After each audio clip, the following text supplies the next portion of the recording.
Hello ನಮಸ್ಕಾರ ಎಲ್ರಿಗೂ. ಇವತ್ತು ನಾನು ಮನೆಯಲ್ಲೇ ಯಾವ ಥರ ಜಾಮನ್ನು ದಾಳಿಂಬೆನ ಬಳಸ್ಕೊಂಡು ಜಾಮನ್ನು ಮಾಡ್ಬೋದು ಅನ್ನೋದನ್ನು ತಿಳಿಸ್ಕೊಡ್ತೀನಿ. ನಾನಿಲ್ಲಿ ಒಂದು 6 ದಾಳಿಂಬೆನ ಬಿಡಿಸಿಟ್ಕೊಂಡಿದ್ದೀನಿ. ಚೆನ್ನಾಗಿ ಯಾವುದೇ ಥರದ ಕಸ ಇಲ್ದಂಗೆ ಚೆನ್ನಾಗಿ ಇದನ್ನು ಬಿಡಿಸಿಟ್ಕೊಳ್ಳಿ. ಇದನ್ನು ನಾನಿವಾಗ ಜ್ಯೂಸ್ ಮಾಡ್ಕೊಳ್ಬೇಕು. ಮಿಕ್ಸಿ ಜಾರಿಗೆ ಹಾಕಿಬಿಟ್ಟು ಜ್ಯೂಸ್ ಮಾಡಿ ಇದನ್ನು ಸೋಸ್ಕೊಳ್ಳಿ. ಚೆನ್ನಾಗಿ ಸೋಸ್ಕೊಳ್ಳಿ. ಅದು ಬೀಜ ಎಲ್ಲ ಇರಬಾರ್ದು ಆ ಜ್ಯೂಸಲ್ಲಿ.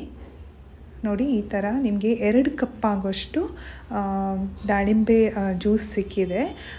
ಇದನ್ನು ನೀವು ಯಾವುದೇ ನೀರು ಹಾಕಿಬಿಟ್ಟು ಜ್ಯೂಸನ್ನು ಮಾಡೋಕ್ಕೆ ಹೋಗಬೇಡಿ. ಈ ಪ್ರಾಸೆಸ್ ಇನ್ನೂ ಲೇಟ್ ಆಗುತ್ತೆ. ಸೊ ಅದೇ ತುಂಬ ಲಿಕ್ವಿಡ್ ಇರೋದರಿಂದ ಯಾವುದೇ ಥರದ ನೀರನ್ನು ಬಳಸಬೇಡಿ. ಇದನ್ನೊಂದು 10 ನಿಮಿಷ ಚೆನ್ನಾಗಿ ಕುದಿಸ್ಕೊಳ್ಳಿ. ಈ ಥರ ಇದೊಂದು 10 ನಿಮಿಷ ಕುದ್ದಾದಮೇಲೆ ಮೀಡಿಯಮ್ ಫ್ಲೇಮಲ್ಲೇ ಕುದಿಸ್ಕೊಳ್ಳಿ. ಒಂದು ಅರ್ಧ ಕಪ್ಪಷ್ಟು ಸಕ್ಕರೆನ ಹಾಕ್ಕೊಳ್ತಾ ಇದ್ದೀನಿ. ಸಕ್ಕರೆ ಹಾಕಿಬಿಟ್ಟು ನೀವು ಇನ್ನೂ ಒಂದು 20 ನಿಮಿಷ ಇದನ್ನು ಮೀಡಿಯಮ್ ಫ್ಲೇಮಲ್ಲೇ ಕುದಿಸ್ಕೊಳ್ಬೇಕು. ಇದು ಸ್ವಲ್ಪ ಲಿಕ್ವಿಡ್ ಇರೋದ್ರಿಂದ ದಾಳಿಂಬೆ ಜ್ಯೂಸಲ್ಲಿ ನಾವು ಇದನ್ನು ಸ್ವಲ್ಪ ಟೈಮ್ ತಗೊಳುತ್ತೆ ಈ ಪ್ರಾಸೆಸ್. ಅದಕ್ಕೆ ಯಾವುದೇ ಥರದ ನೀರನ್ನು ಬಳಸಬೇಡಿ. ನೀರು ಬಳಸಿದ್ರೆ ಇನ್ನೂ ಸ್ವಲ್ಪ ಲೇಟ್ ಆಗುತ್ತೆ. ಇವಾಗ ನೋಡಿ, ಇದು ಚೆನ್ನಾಗಿ ಕುದ್ದಿದೆ ಒಂದು 20 ನಿಮಿಷ.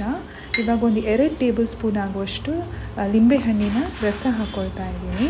ಇದು ಹಾಕಿಬಿಟ್ಟು ಇನ್ನೂ ಒಂದು 10 ನಿಮಿಷ ಮೀಡಿಯಮ್ ಫ್ಲೇಮಲ್ಲಿ ಕುದಿಸ್ಕೊಳ್ಳಿ. ನಿಮ್ಗೆ ಗೊತ್ತಾಗುತ್ತೆ ಆ ಕನ್ಸಿಸ್ಟೆನ್ಸಿ ಸ್ವಲ್ಪ ದಪ್ಪ ಆಗ್ತಾ ಬರುತ್ತೆ. ತುಂಬ ದಪ್ಪ ಆಗಲ್ಲ, ಲೈಟಾಗಿ ತಿಕ್ಕಾಗ್ತಾ ಬರುತ್ತೆ. ನೀವು ನೋಡ್ಬೋದು ಆವಾಗ ಎಷ್ಟು ಜ್ಯೂಸ್ ಇತ್ತು, ಇವಾಗ ಎಷ್ಟು ಕ್ವಾಂಟಿಟಿ ಕಡಿಮೆ ಆಗಿದೆ ಅಂತ.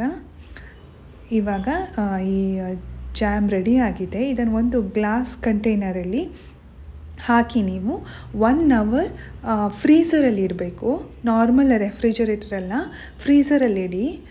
1 ಅವರ್ ಇಟ್ಟರೆ ಸಾಕಾಗುತ್ತೆ. ನೋಡಿ, ನಮ್ಮ ಜಾಮ್ ರೆಡಿ ಆಗಿದೆ. ನೀವು ಈ ಜಾಮನ್ನು ಫ್ರೀಝರಲ್ಲೇ ಇಟ್ಕೋಬೋದು. ಏನು ತುಂಬ ಗಟ್ಟಿ ಆಗಲ್ಲ, ಕರೆಕ್ಟ್ ಕನ್ಸಿಸ್ಟೆನ್ಸಿಯಲ್ಲೇ ಇರುತ್ತೆ. ನೀವು ನೋಡ್ಬೋದು ಯಾವ ಥರ ಇದೆ ಅಂತ. ತುಂಬಾ ಸುಲಭ.